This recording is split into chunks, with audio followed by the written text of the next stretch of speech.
Yes. Hindi na tayo ordinaryong tao. Lalo pa, ang involved dito ay yung mismong Pangulo ng Republika ng Pilipinas. Kaya nga, doon sa hearing ng Pidayalix, sinabi ko na talagang wala namang ibang tao na magiging na maaari kong ituro o magiging responsable sa aking kamatayan kundi si Ferdinand Marcos Jr., si Bongbong Marcos.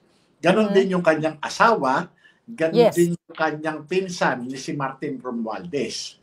Talagang eto tahasan nasasabihin ko sa sambayan ng Pilipino o sa buong mundo na lahat ng masamang mangyayari sa akin ay ito ay dahil sa pagsasabi ko ng katotohanan. Dahil dun sa involvement nitong si Bongbong Marcos sa illegal na droga. Kung bago ka lang dito sa NTPH, maaari bang makahingi ng isang like at subscribe? At huwag kalimutan pindutin ang notification bell para ma-notify kapag may ganito tayong upload. Salamat kabayan!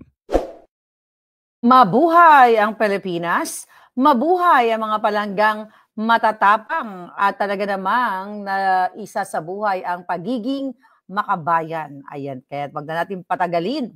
Mga palangga, ang ating bisita na talagang isang bagong bayani na lumalaban sa mga bangag. Eto na siya, si ex-PDEA agent Jonathan Morales.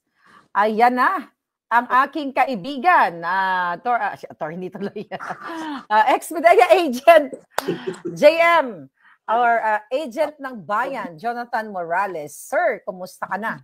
Yun, magandang gabi po sa inyong lahat. Binibining Marlica, magandang gabi sa iyo. Napakaganda mo pa rin. Abay, syempre, Agent Tomerno ka talaga sa akin, ha? Alam nyo, hindi tayo nag-usap. Medyo Tomerno tayo. Pero alam nyo, mga kababayan, Agent, napakabigat ng ating pag-uusapan, ano? Dahil nga sa death threat sa iyong buhay. Sa mga kapapasok lang nating mga kababayan na hindi nakakilala sa amin, okay, ni ex-PDEA agent Morales, siya po ay isang tumistigo sa Senado doon sa sa PDEA leaks kung saan ang bangag na presidente ay nasangkot o talaga namang sumisinghot. So JM, kahapon medyo pagod na pagod tayo pareho nung time na yon nung natanggap natin ang natanggap mo pala itong death threat sa'yo. Okay? So mga kababayan, pwede natin ipakita, ano? So, naipakita na to ni Maui, ni Channel 167 at iba pang mga vloggers. Kahit ako, nagpakita rin ako niya. Pinakita ko rin yan nagpakita ka din. Nagpakita ka, shinare ko nga pala. So anyway, pakita lang natin saglit para sa hindi Ayan po yung message kay Agent Morales from Jerry Navarro. Bok God AM, ingat ka. May naaamoy akong balita. Plano kang ipaggurgor.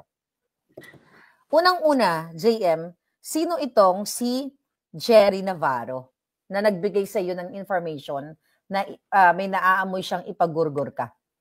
Si Jerry Navarro ay dati kong kasamahan sa PNP. Classmate ko siya sa recruit noong 1993. At nagkasama kami dati niyan sa Pasay City Police. At ang huling balita ko sa kanya ay naging miyembro siya ng CIDG. Miyembro siya ng CIDG. So okay naman siya. Hindi kaya sa pag-expose natin itong information coming from him, hindi kaya siya ay mapahamak. Pero kasi mga kababayan, ito ay public, public interest tong pinag-uusapan natin dahil may isang Pilipino na lumalaban sa mga bangag, katulad mo, JM, ay gusto kong ipaggurgor. Pareho lang tayo ng sitwasyon. Di ba? Pareho tayo na ako rin ay gustong ipaggurgor at ikaw ngayon, although alam na natin na ikaw talaga ay gustong ipaggurgor. Remember, kung babalikan natin, nung ikaw ay, nung una kong in-expose, yung authority to opt at ang, yung isang papel? Yung dalawang document. Pre-operation report at saka authority to operate, saka yung memorandum. Yung memorandum, yun. Nung inilabas ko yun, na hindi kita pinangalanan, nagkaroon ng kaguluhan sa sa palasyo ng mga ahas, kung saan syempre kung todo deny sila, hanggang sa dumating nga yung point na ikaw ay lumabas dito sa channel at talaga namang through na naka-reach out ako sa iyo at talagang pinatunayan mo sa Senado na yes, totoo ang nakita mo, yung papeles na to, dahil ikaw ang pumirma, yung pre-op, authority to op, yung memorandum na nung March of 2012 ay talagang si Marcos Jr. ay bangag o sumisinghot ayon dun sa informante na pinangalanan mo nga na Daza. Anyway, JM, doon pa lang nakita na rin ng taong bayan yung video na inilabas mo, 'di ba? Yung CCTV na kung saan doon kung talagang alam niyo gagawin lang ng tama ng mga otoridad, dapat matagal na nakalaboso si Marcos Jr. at saka si Lisa Marcos. Kasi doon sa video na 'yon na ipinakita mo, pinag-uusapan na ikaw ay ipagurgur, 'di ba? Kung ikaw ay a-attend sa Pedelix. Naalala mo 'yon? Naalala niyo 'yon mga kababayan?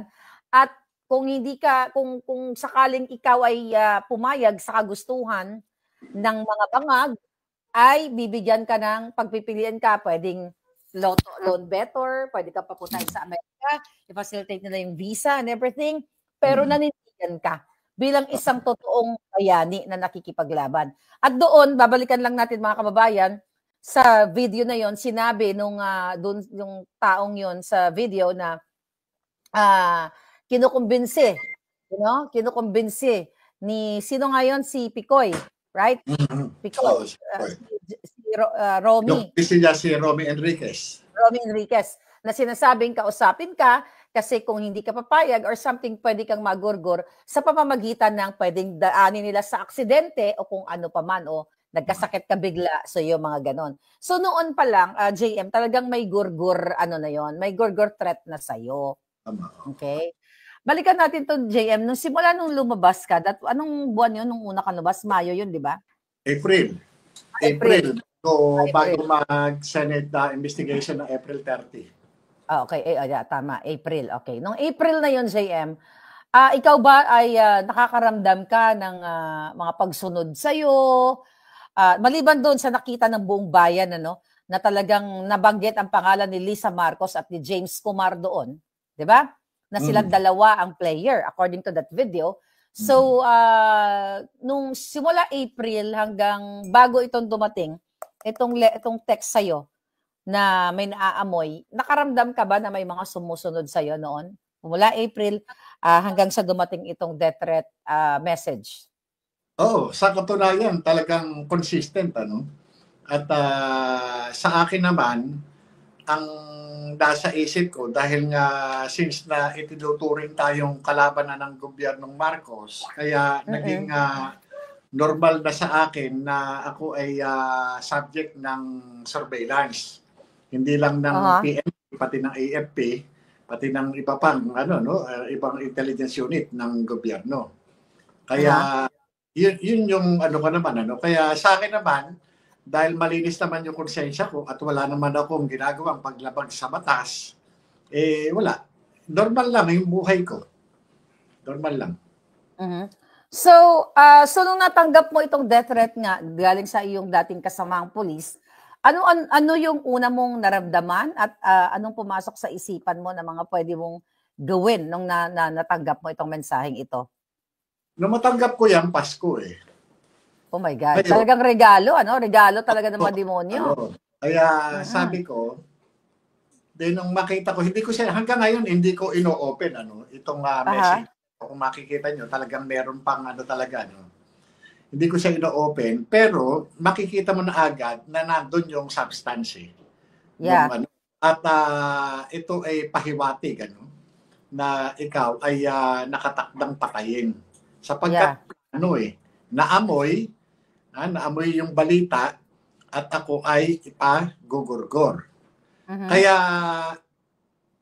hindi ko hindi ko siya masabi na biro sapagkat sa isang taong nasa katayuan ko, walang lugar ang salitang biro. Lalo na kapag ang kataga ay gurgor o pagpatay. planong pagtugor. Kaya kahit na kabats ko yung nagsabi nito, hindi ko maanong biro eh. Kung sa ito hindi ko maintindihan kung warning or pananakot o anuman. Sapagkat base dun sa pakikipag ko sa kanya, meron siyang mga kwento sa akin na itong si Lisa Marcos ay mayroong parang sabihin nating bata o naging parang tao diyan sa CIDG. Dati siyang chief of police ng Antipolo at nung umalis sa sa Antipolo naging CIDT. Kumbaga sa hepe ng CIDG ng Manila. At ito ay napunta ng CIDG headquarters. At kaya nga sinasabi niya ito na meron plano na paggurgur sa akin, wala akong ibang maisip na magiging operator o magiging OPR o magiging responsible dito sa operation na ito, kundi yung bata ni Lisa Marcos na sinasabi nitong aking kabats na si Jerry Navarro. At sino naman ang mag-i-interest ng buhay mo? Anyway, dahil wala ka namang kalaban, maliban dito sa expose mo or sa pag-submit mo sa iyong sarili bilang isang testigo sa Senado na talagang ang sangkot dito ay ang presidenteng adik at ang kanyang asawa na planong magpagurgur sa iyo sa pakikipagsabuatan ni Kumar based on that video na pinresent mo sa Senado. Pinresent mo yun eh. Di ba? So wala nang iba para sa taong bayan ay wala nang iba kundi ang gobyernong, ang gobyernong traidor o taksil. Sabi nga ni Elena de Vera, ganyan din pinag-graduate sa buhay ni Mr. Percy Lapid. Sino ba ang may pakananon? Yan. So yun ang mga tanong. So syempre pag mga gantong mga kaso, ikaw bilang isang pulis, pag may mga ganitong klasong death threat sa buhay ng isang tao, hindi ba dapat ito ay inire-report? Well, it's good dahil na ipapakita natin na ipaparinig natin ngayon sa mamamayang Pilipino na ikaw ay may death threat. At tinitingnan natin yung mga anggulo at kung sino ang mga nasa likod dito. Posible na kung sino. Pero ikaw ba ay may ginawa ka ba na nag-consult ka sa abogado? Or usually ba, pag may death threat ka sa Pilipinas, usually ba dapat pumupunta ka sa police, ipablatter, i-report yung mga ganito, JM? Alam niyo, sa panahon ngayon, lalo na sa kalagayan natin, sa estado natin, walang saysay yung pagpunta sa police, pag-report. Kaya nga ang ginawa ko dito ay ang agad-agad na kinonsulta ko ay yung mga kasamahan ko na alam ko nagmamahal din sa akin, katulad ninyo. Dahil sa pamamagitan ninyo, hindi lamang hindi lamang pambansang pulisya ang makakaalam, kundi buong mundo. Mundo. Diba? Kaya itong sa pamamagitan ninyo, sufisyente na ito sa aking paniniwala at opinyon, itago man, itanggi ito ng pambansang pulisya, wala man silang gawin, at least lahat ng Pilipino saan mang panig ng mundo, alam nila kung ano yung ginagawa sa akin. Kung anong pagbabanta ang ginagawa sa akin.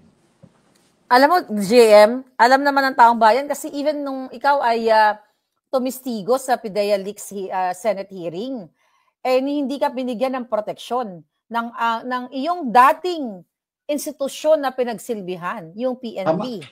Sa halip, ang binigyan nila ng proteksyon, kung maalala nyo mga kababayan, ay yung driver ng alitagtag, alitagdag incident na kung saan nahulihan ng 1.8 tons ng ipinagbabawal o na droga. So anyway, doon kitang-kita na full gear battle. Parang, talagang kahit bangbangin yung taong yon, yung driver na yon, ay hindi siya tatablahan ng bala. Samantalang ikaw, nag-expose at actually hindi ka nag-expose, nagtestigo na sinasabi mo na yes, ikaw ang dating PIDEA agent na pumirma sa pre-op, authority op at memorandum na yon na kung saan na si Marcos Jr. nung time na yon ay senador siya, di ba? Ay nag-a-addict doon kasama yung artistang si Maria nang umingiwi din. At anyway, doon pa lang hindi ka na naproteksyonan ng PNP. At kitang-kita natin yun. Pero ikaw ay patuloy na naghihimagsik, peaceful na himagsik na ginagawa dyan sa EDSA rally, yung ginawa ninyo since napag-usapan natin yan, JM, di ba, na kailangan magsalita. Oo, prayer vigil na yan. Kailangan through prayer, through peaceful movement ay magsalita ang isang Pilipino na katulad mo.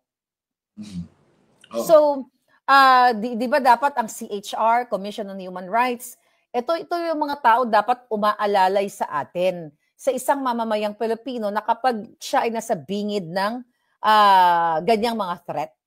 Ikaw ba, naisip mo bang lumapit sa CHR o nag-consult ka na ba sa isang abogado na mga kaibigan natin? Alam nyo, kung titignan nyo, no, yung ganitong uri ng pwede kasing itanggihan. Pwedeng sabihin, ano lang naman to, hindi ka naman mabiro, parang gano'n, di ba? Pag ko, ikaw naman, ano lang naman yan, ikaw naman, pinapalundag ka lang, lumundag ka agad. Kumbaga, sa atin kasi, preemptive measure, Yes. Kapag ganyan, itinuturing nating seryoso. Sapagkat, yung kalagayan natin sa kasalukuyan, hindi na tayo ordinaryong tao. Yes. Hindi na tayo ordinaryong tao. Lalo pa, ang involved dito ay yung mismong Pangulo ng Republika ng Pilipinas. Kaya nga, doon sa hearing ng Pidayalix, sinabi ko na talagang wala namang ibang tao na magiging na maaari kong ituro o magiging responsable sa aking kamatayan kundi si Ferdinand Marcos Jr. o si Bongbong Marcos. Ganon din yung kanyang asawa, ganon din yung kanyang pinsan ni si Martin Romualdez. Diba? Talagang ito tahasan nasasabihin ko sa sambayan ng Pilipino o sa buong mundo na lahat ng masamang mangyayari sa akin ay ito ay dahil sa pagsasabi ko ng katotohanan.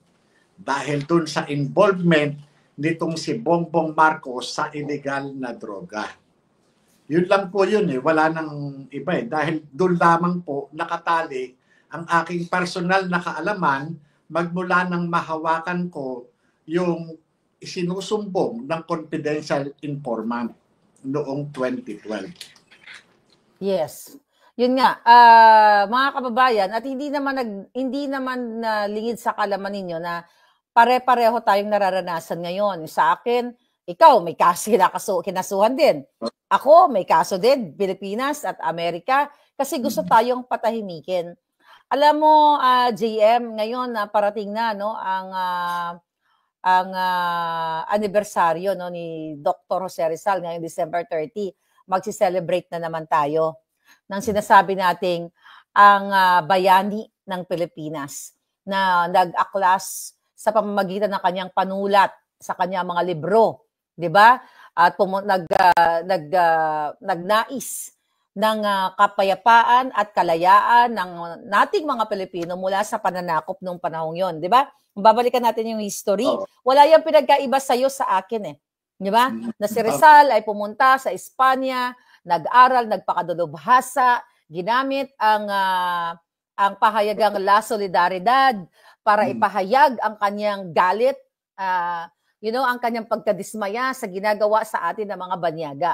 Pero sa panahon ngayon, I think, nabanggit ni Harry Roque, thank you Spokes Harry Roque, na sinasabi niya na ang social media, like ako, tayo dito, ay parang mga makabagong solidaridad or La Solidaridad nung panahon ni Dr. Jose Rizal.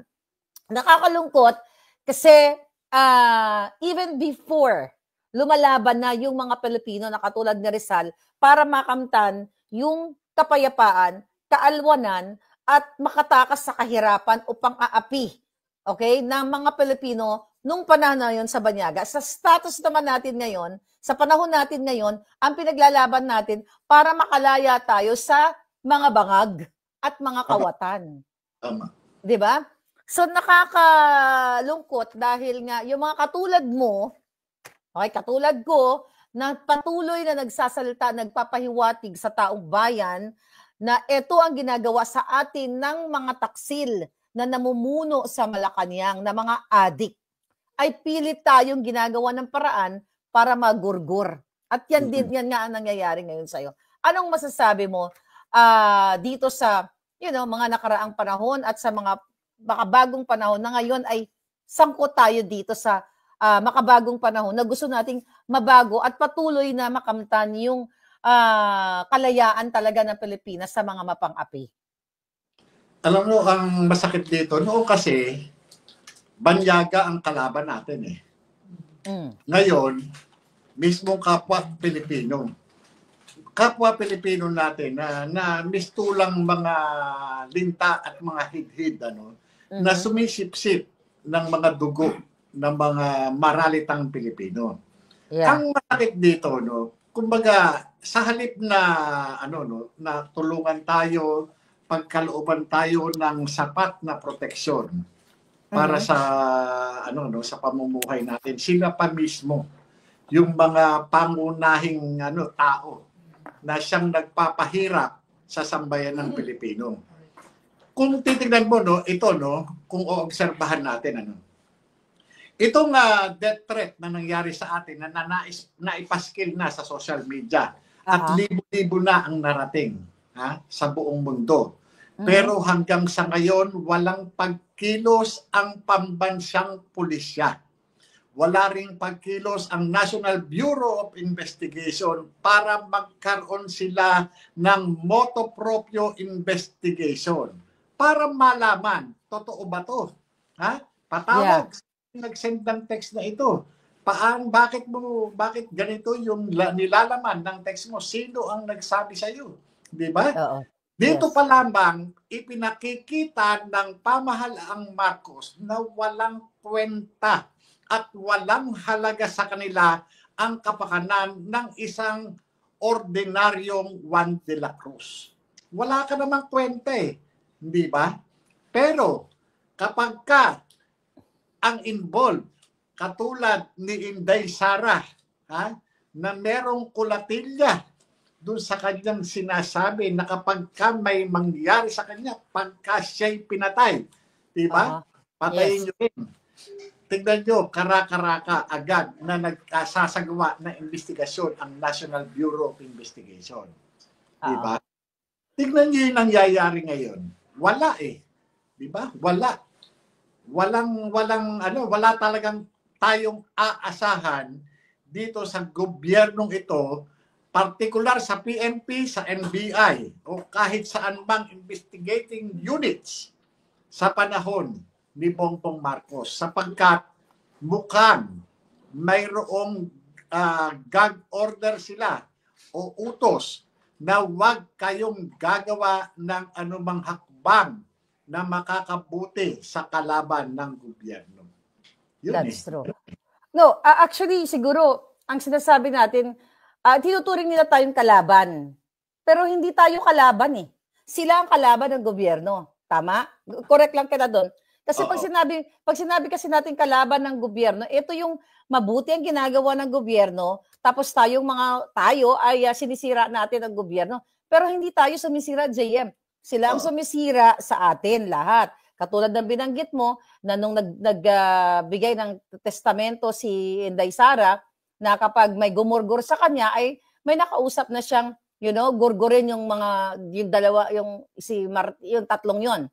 So anyway, tama ka doon na dapat may ginagawa ang dating institusyon na pinaglingkuran mo, ang PNP, na dapat alamin nila kung ito ba ang itong nag-text sa iyo, alamin sino paano niya nasabi na mayroon siyang naamoy na ikaw ay magurgor.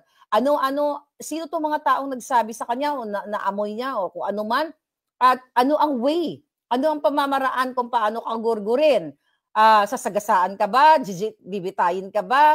Lalasunin ka ba? Which is narinig natin yan doon sa video na pwede kang sagasaan o pwede kang kunyari palabasin na ikaw ay inatake sa puso. At, ito yung mga importante. Kung may pagpapahalaga ang jutang ginimes na mga bangag dyan sa PNP, sa NBI, dapat bilang ikaw, isang Pilipino, isang taxpayer, ay naririnig naman nila tayo eh. Narinig nila tayo ngayon. At even yung vlog mo, yung mga ibang post pa kahapon nila, Maui and Channel 167, even media, naririnig nila tayo na ikaw ay pwedeng ipagurgur ng gobyernong bangag. Tama yun, ano? Isang paglilinaw din, ano? Kaya ko sinabing kalaban ng gobyerno, ibig sabihin, ano? Yung kalaban tayo in the sense na nagbibigay ng reaksyon o ng opinion doon sa kanilang mga illegal activities. Oo. True. Ngayon, balik tayo dito sa banta, doon sa threat. Bakit sineryoso ni Agent Morales yung text ng kanyang kabats na si Jerry Navarro, allegedly gugurgurin si Agent Morales.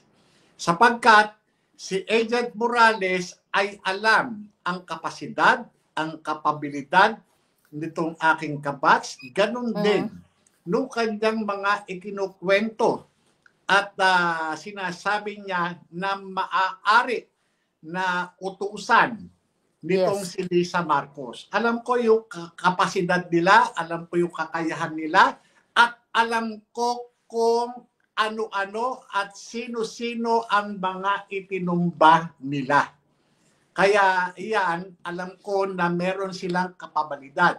Kaya nung matanggap ko yan, tinignan kong maigi, binasa ko ng paulit-ulit, inassess ko. Biro ba to o totoo? Biro man o totoo, buhay ko ang involved. Dapat malaman ito ng sambayan ng Pilipino sa lahat ng sulok ng mundo. Kaya kung ano man yung maging kapasyahan nila dyan, itutuloy ba nila yan or hindi? Or nag-aantay sila ng pondo para doon sa presyo ng ulo ko? Kapalit sa paggurgur sa akin, nasa kanila na yan. Sapagkat walang iba akong naiisip na maaring gumawa niyan, kundi yung tao ni Lisa Marcos, na dating hepe ng Antipolo Police Station at ng hepe ng Manila CIDG. Alam mo yan, Jerry Navarro, alam mo yan. Kinukwento mo sa akin yan eh. Diba? Na walang ibang uutusan si Lisa Marcos sa CIDG kundi yung bata niya na yan na Colonel na nakalimutan ko lang yung apelido. Alam mo, grabe, ito po ay mabigat na issue kung tutuusin sa Pilipinas dahil buhay ito, JM eh. Nagpasalamat pa rin tayo kay Jerry Navarro na binigay niya sa iyo ang impormasyon na ito. Pero habang tayo nag-uusap ngayon, nakikita ko yung intention niya para iligtas mo yung sarili mo, para protektahan mo. Pero meron din akong pangamba sa kanya na baka ito ay gugurgurin din ng gobyernong ito. Dahil siya lamang ay concerned sa iyo bilang isa dati mong kabaro na gusto niyang umiwas ka o iligtas mo yung sarili mo o mapaghandaan mo kung paano mo maproteksyonan ang iyong sarili. So, ano ang nararamdaman mo ngayon na ngayon, in-expose na natin ang pangalan niya, which is kasi kailangan natin i-expose para protektahan din siya. Actually, kasama dito si Jerry Navarro na malaman natin ng sambayan ng Pilipino na oras na may gagawin din sa kanya, nagurgurin siya dahil sa bilang isang kaibigan, dating kabarong polis, ay shinare niya yung information na nakuha niya na concern siya sa buhay mo.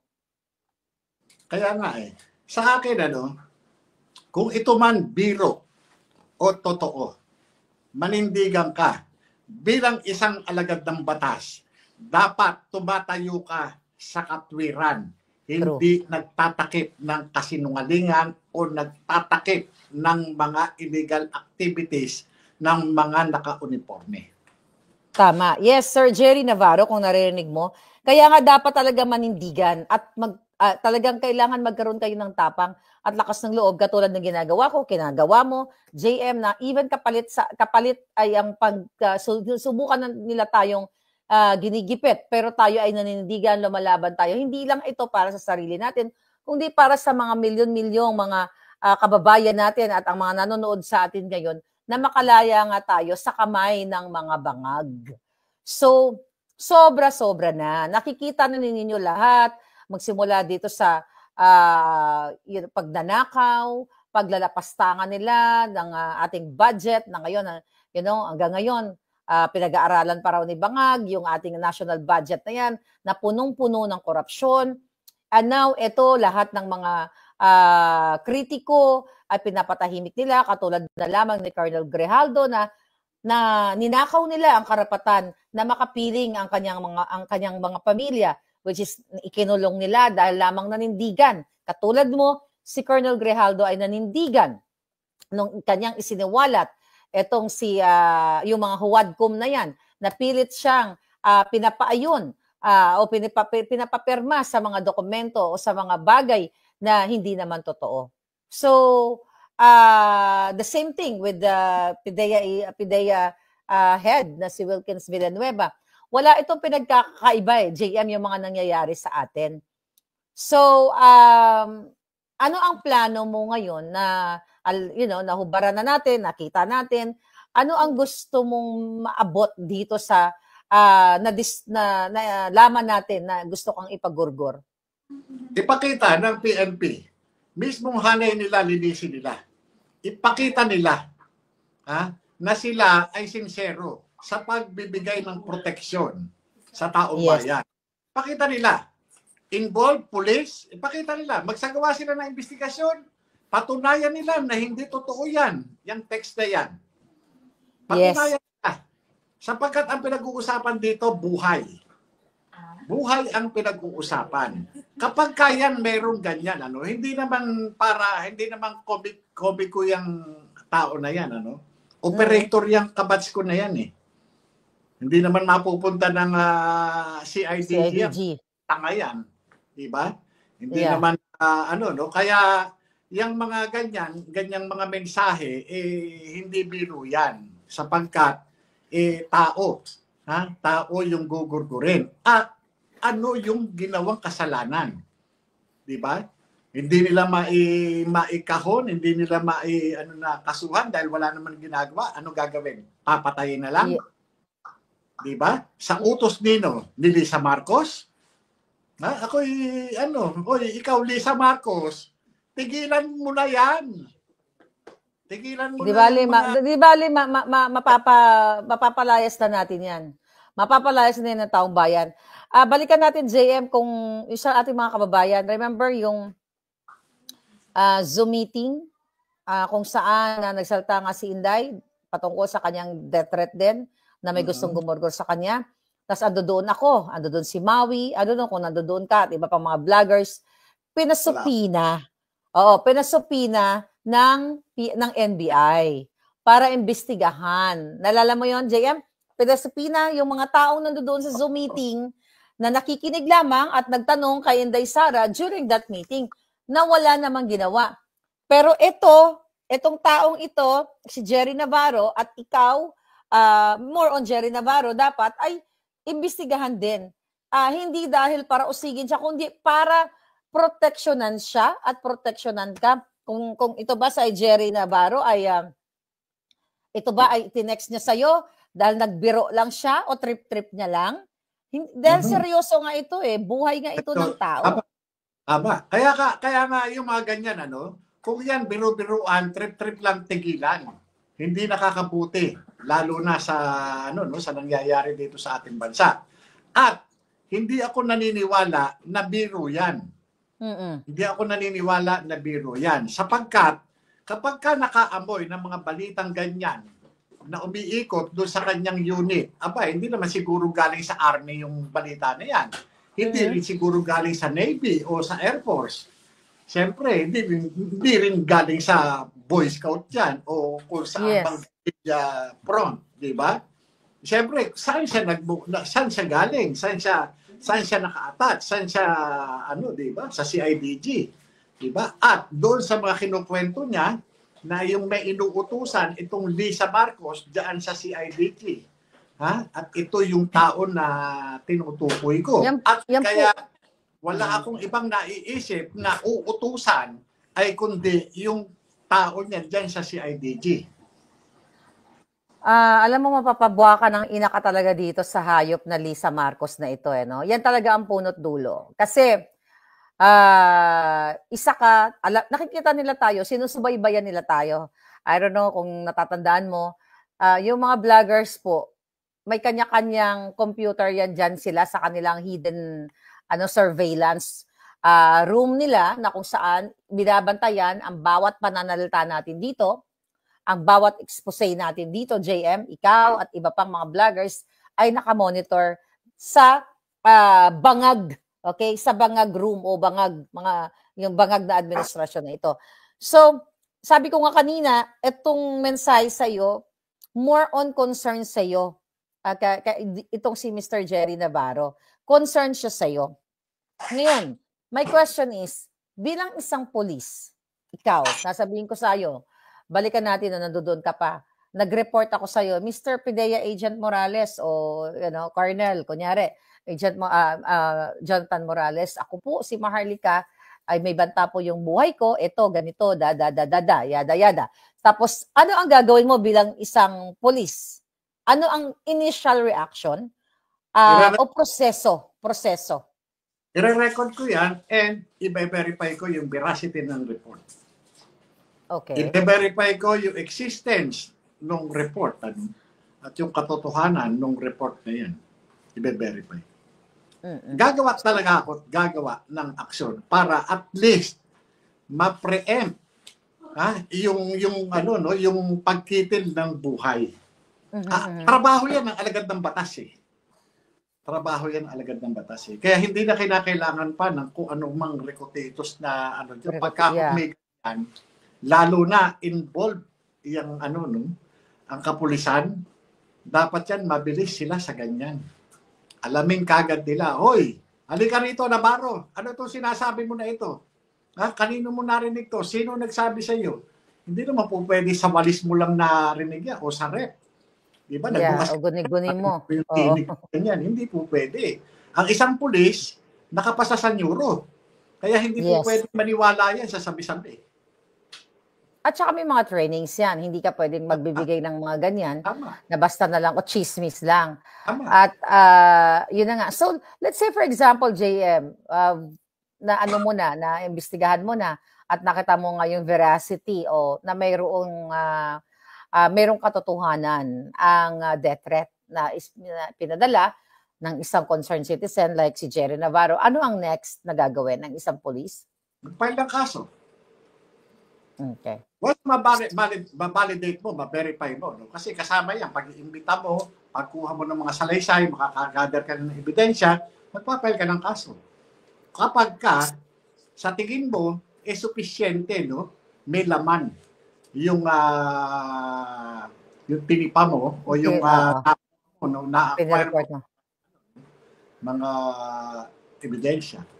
So, paano po protektahan ang isang taong may death threat ng gobyerno? Pwede ka ba mag-request? Kasi dito sa Amerika, nung ako ay nag-report na ako ay may death threat, na sinasabi ko na ang gustong pumatay sa akin ay ang gobyerno ng Pilipinas, nireport natin sa FBI, nireport ko sa local police, at agad-agad sinasabi nila sa akin na kailangan mo ba ng police escort na magagwardya sa bahay mo. Totoo yun. Which is dinecline ko. Kasi gumawa ako ng paraan in my own way na hindi ako makakuha ng atensyon ng mga kapitbayan, everything. Na imagine mo may police sa bahay ko, parang alam mo yon, which is, pinoproteksyonan talaga kami dito. So, gumawa na lang ako ng paraan at na hindi ako ma-target ng mga demonyo, na mga assassins ni Lisa Marcos, ni Robles, at ng gobyerno ni Bangag. At yan po ay even sa kaso ko ay nakasulat yan, mga kababayan, isa yan sa mga defense namin. But ganun pa man, sa atin ba sa Pilipinas,